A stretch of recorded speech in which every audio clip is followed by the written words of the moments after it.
Welcome to Vidisha Darshan.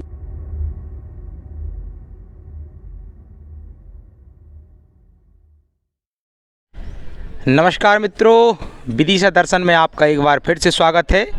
और आज हम जब पहुँचे हैं विदिशा शहर का मुख्य घाट।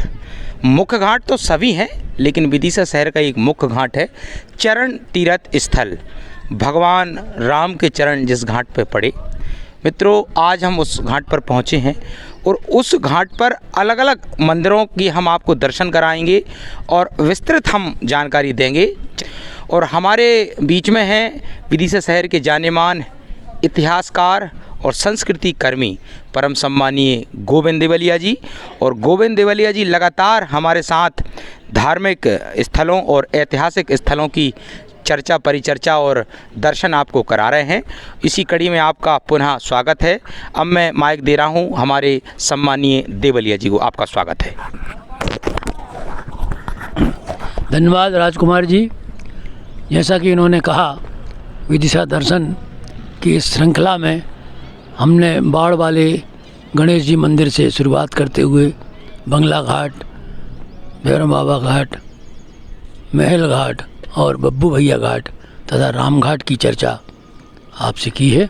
आज हम विदिशा का जो महत्वपूर्ण घाट है, बहुत वैभवपूर्ण और बड़े पुरातत्व की दृष्टि से भी बड़े महत्वपूर्ण दो मंदिर आज अपनी पूर्णता के साथ खड़े हुए हैं। एक मंदिर जरूर बाढ़ में थोड़ा सा नष्ट हो गया है, उनके बारे में आपसे चर्चा करेंगे। ये जो पीछे की तरफ ये गोपेश्वर मंदिर है, ये दूसरा मंदिर है। इसके पूर्व जो पहला मंदिर है वो रामेश्वर के नाम से विदिशा के तत्कालीन सूबेदार थे अप्पा जी खंडेराव, जो ग्वालियर स्टेट की तरफ से यहाँ मनोनीत हुए थे, पदस्थ हुए थे। उनका विदिशा को बहुत ऋणी होना चाहिए, अप्पा जी खंडेराव जी का। उन्होंने न केवल इन मंदिरों का निर्माण कराया, वरन राम घाट का, महल घाट का भी पुनर्निर्माण कराया। और विदिशा जिले का एक बड़ा प्रसिद्ध धार्मिक ऐतिहासिक स्थल है उदयपुर का उदयेश्वर मंदिर, उसका भी उन्होंने पुनरुद्धार कराया। और आज भी जो वहाँ के शिवलिंग पर जो पीतल का आवरण है, जिससे वो मंदिर और खूबसूरत, वो मूर्ति और प्रतिमा खूबसूरत लगती है, वो आवरण भी अप्पा जी खंडेराव साहब ने ही वहाँ चढ़वाया था। ऐसा वहाँ लेख भी लगा हुआ है। ये जो पीछे जो मंदिर है, ये रामेश्वर मंदिर है। ये अप्पा जी खंडेराव ने स्वयं बनवाया था और इस मंदिर को बनाने में लगभग 35 साल लगे थे। 1733-32 में ये इस मंदिरों का निर्माण शुरू हुआ और 1775 में जाके ये मंदिर पूर्ण हुए थे। दूसरा मंदिर ये उनकी बहन जीजाबाई जो थी, उन्होंने बनवाया। इसमें आप देखें और नज़दीक हम जाएंगे कि इसमें महाराष्ट्रियन शैली के दो दीप स्तंभ बने हुए हैं। एक दीप स्तंभ संपूर्ण है, एक दीप स्तंभ किसी समय निर्माण के समय, ऐसा बताते हैं लोग, निर्माण के समय ही क्षतिग्रस्त हो गया था, वो तब से आज तक क्षतिग्रस्त है। ये दूसरा मंदिर है। यहीं पर एक और बहुत छोटा सी निर्मिति है पर बड़ी महत्वपूर्ण निर्मिति है, वो है श्री वल्लभ महाप्रभु, जो हमारे माहेश्वरी समाज के आराध्य देव हैं। उनकी एक ये बैठक, ऐसा माना जाता है कि उनके देश भर में श्री वल्लभाचार्य जी की, महाप्रभु की कुल 36 बैठकें हैं, उनमें से एक बैठक यहाँ पर ये बनी हुई है। और यह इस तरह का यहाँ एक लेख भी लिखा हुआ है। और माहेश्वरी समाज के लोग बहुत श्रद्धा से यहाँ आते हैं और यहाँ पूजन करते हैं। ये महाप्रभु जी की बैठक है। और अब हम ये जो गोपेश्वर मंदिर है, जैसा कि मैंने बताया कि ये सूबेदार अप्पा जी खंडेराव की बहन जीजाबाई के द्वारा इसका निर्माण कराया गया था। उस मंदिर में दर्शन कराने के लिए, दर्शन स्वयं भी करने के लिए जा रहे हैं। आप देखें, दीप स्तंभ की मैंने चर्चा की, ये दोनों दीप स्तंभ बने हुए और एक विशालकाय नंदी यहाँ बना हुआ है।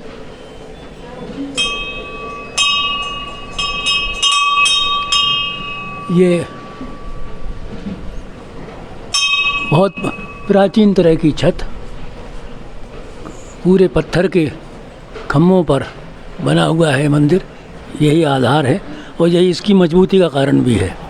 सबसे आश्चर्यजनक और कौतूहल वाली बात यह है कि बीच नदी में स्थित होने के बाद भी तब के वास्तुकारों ने, इंजीनियरों ने इस ढंग से स्थल का चयन किया होगा कि बाढ़ में होने के बाद भी आज 250 साल ये लगभग निर्माण के हो चुके हैं, पर इस मंदिर को जरा भी क्षति नहीं पहुंची, एक भी पत्थर यहाँ से वहाँ नहीं हुआ।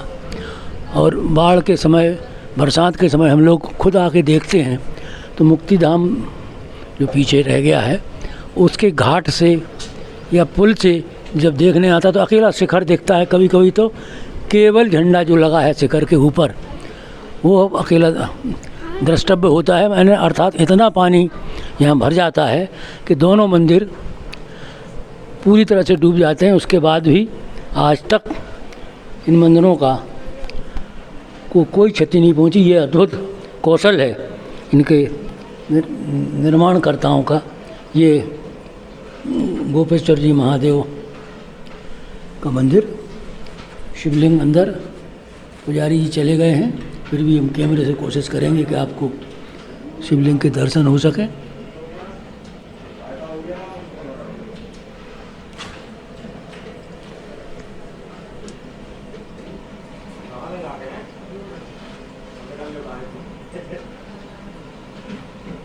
रहा है प्रथम पूज्य भगवान गणपति, तो ये गणपति जी की प्रतिमा है और यह भी एक अच्छी अद्भुत प्रतिमा है। उसी समय की निर्मिति है, पूरी मराठा शैली में इस प्रतिमा को बनाया गया है।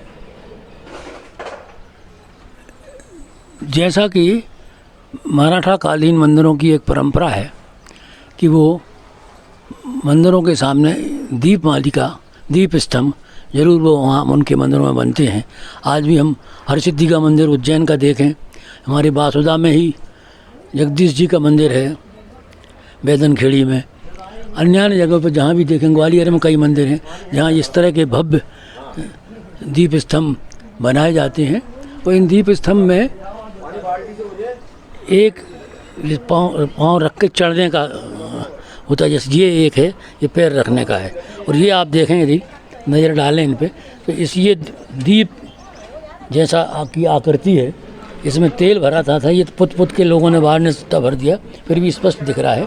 इसमें तेल भर के और बाती लगा करके सारे में पूरे में की जाती थी, ताकि इससे भव्यता भी होती थी और पूरा प्रकाश भी, कहूँ तब बिजली तो थी नहीं, तो रात्रि में पूरा प्रकाश शाम की आरती के समय और 1-2 घंटे बाद तक आप हरसिद्धि में देख सकते हैं। उज्जैन में आज भी रोज़ वहाँ दीप स्तंभ में एक पंडित जी जाकर पूरे दीपों को, वहाँ तो और विशालकाय दीप स्तंभ हैं, पूरे उनमें जाकर तेल और बाती रखते हैं और फिर दीपों का प्रज्वलन करते हुए नीचे आते हैं और अद्भुत दृश्य 1-2 घंटे तक वो पूरा देखने को हज़ारों लोग वहाँ इकट्ठे होते हैं।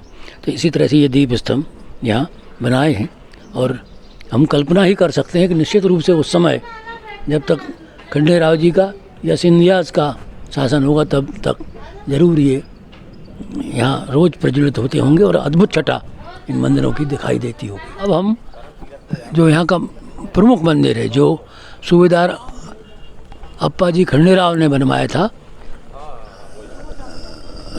श्री रामेश्वर मंदिर, रामेश्वर महादेव, वहाँ की ओर जाते हैं।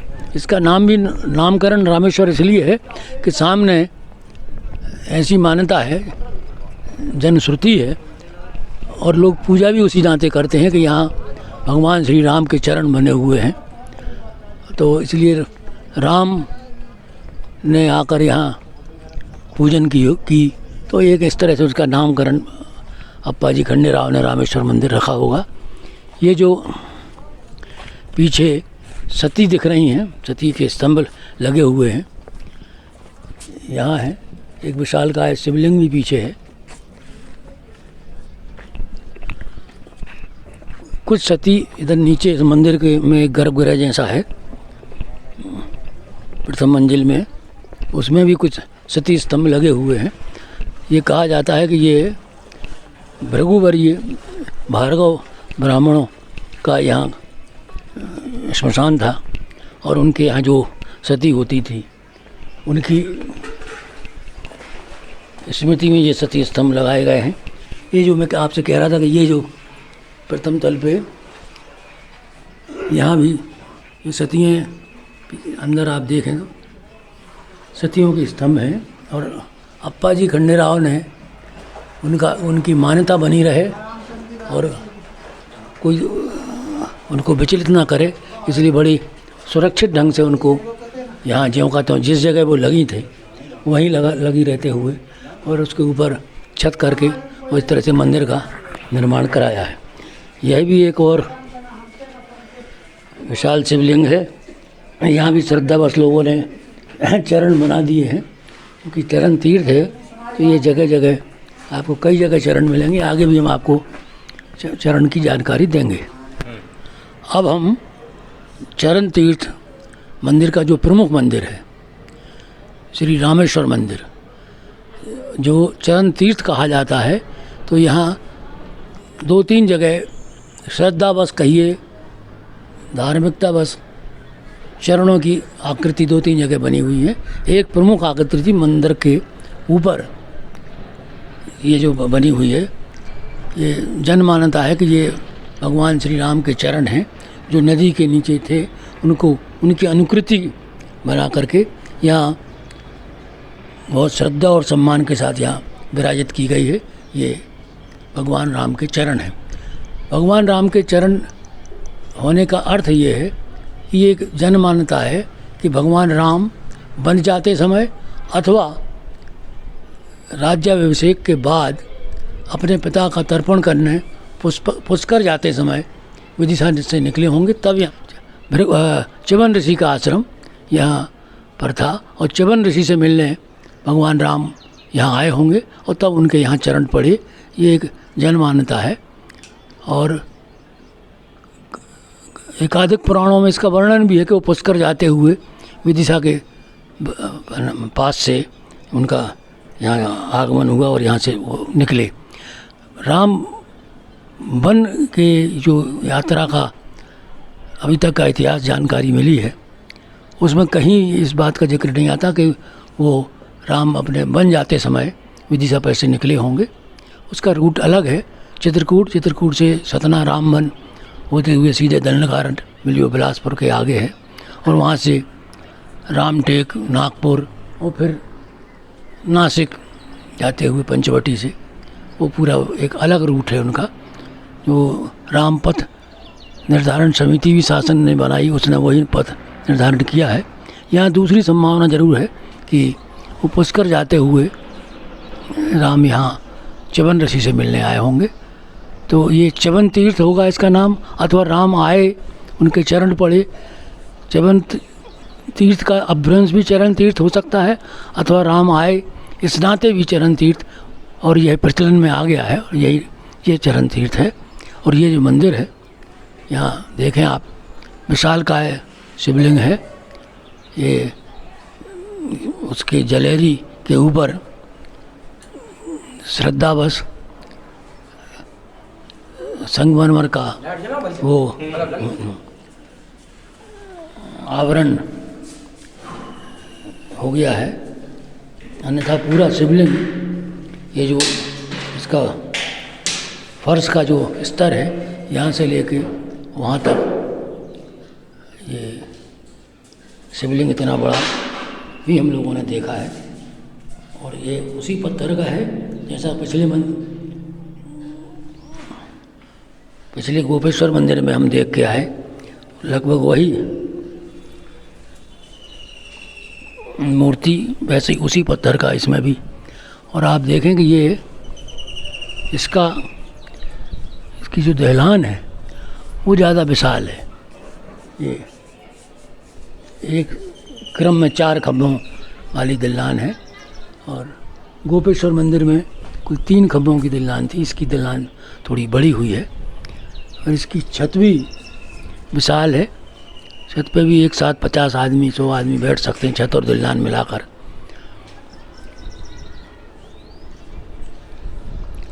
यहाँ से ये जो तीसरा मंदिर है,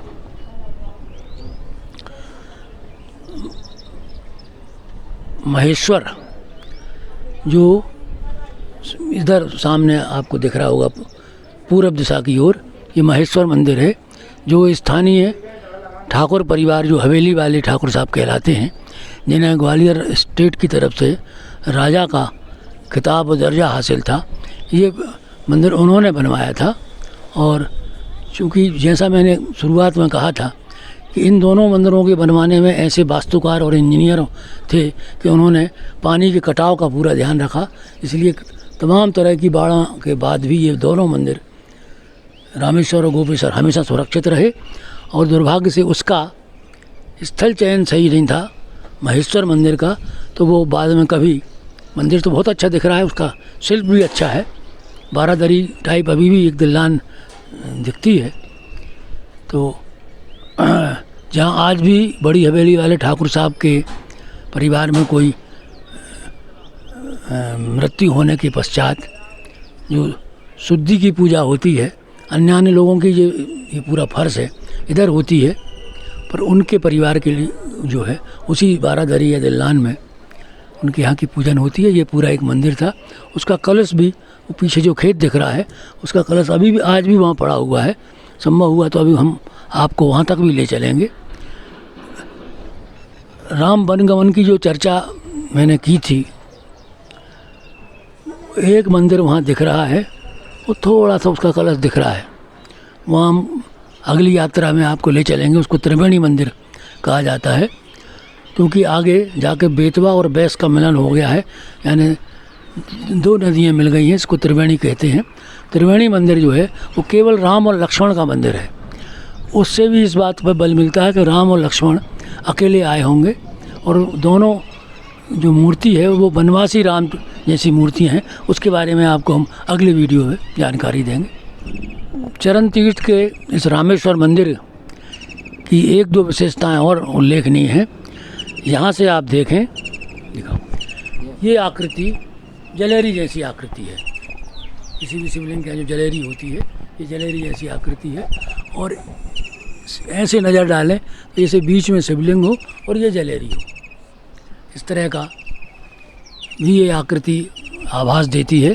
ऐसा यहाँ के जो पुजारी हैं श्री संजय पुरोहित जी और उनके चचेरे भाई ब्रजभूषण जी ने ये जानकारी हमें दी। और ये परंपरागत रूप से पिछली कई पीढ़ियों से इनका परिवार यहाँ पूजन अर्चन करता आ रहा है। एक और चीज़ जो द्रष्टव्य है और बड़ी गौर करने वाली है, ये जो पूरा शिखर है मंदिर का, गुंबद भी कहते हैं इसको, उस शिखर में आप देखें कि ये छोटे छोटे मंदिर बने हुए हैं। और इनकी ब्रजभूषण जी बता रहे हैं कि साहब हम तो हमेशा झंडा चढ़ाने ऊपर जाते हैं महीने दो महीने में, तो गिने हैं हमने पूरे वो 84 मंदिर ये बने हुए हैं ऊपर। जो 84 योनि हमारे यहाँ कहा गया है कि 84 लाख योनि होती हैं, तब जा कर के मनुष्य योनि मिलती है। और इसमें भजन कर लो, पूजन कर लो, दान कर लो, अच्छा आचरण कर लो, तो 84 लाख योनियों में नहीं भटकना पड़ेगा। तो वो 84 लाख योनियों का प्रतीक ये शिखर यहाँ बनाया गया है। ये भी एक महत्वपूर्ण बात है। और जब हम पीछे इधर देखेंगे, ये बेतवा की बात तो अभी राजकुमार जी आपसे कर ही रहे थे। इधर वो जो एक ऊपर टापू सा दिख रहा है और हल्की सी आकृतियाँ दिख रही हैं, वहाँ भी आपको हम ले चलेंगे। ये पूरा क्षेत्र नौलखी कहलाता है। वहाँ अभी भी अनेक छोटी छोटी समाधियाँ साधुओं की बनी हुई हैं। मान्यता तो ये है कि वहाँ 9 लाख साधु रहते होंगे। एक इतिहास का एक पक्ष ये भी कहता है कि वो राजा रुक्मांगद का बगीचा था और यहाँ उनकी प्रेयसी विश्वा नाम की जो प्रेमिका थी, जिस पर से विश्वनगर या वैश्यनगर नाम तत्कालीन नगरी का बना होगा, उसके लिए उन्होंने ये बगीचा बनाया था। इसलिए उसको उसमें 9 लाख फूलों के पेड़ होंगे, इसलिए नौलखी नाम है। ये 2 अलग अलग मतांतर हैं। और पीछे भारती मठ है, ये सारे तमाम हमारा बड़ा धार्मिक क्षेत्र है। एक एक करके हम आपको इनकी लगातार यात्राएं करेंगे। अब तो हम यहाँ से आपको महेश्वर मंदिर की जो भग्नावशेष है वहाँ और उसका कलश जो पीछे खेतों में पड़ा है उसके आपको दर्शन कराने ले चलेंगे।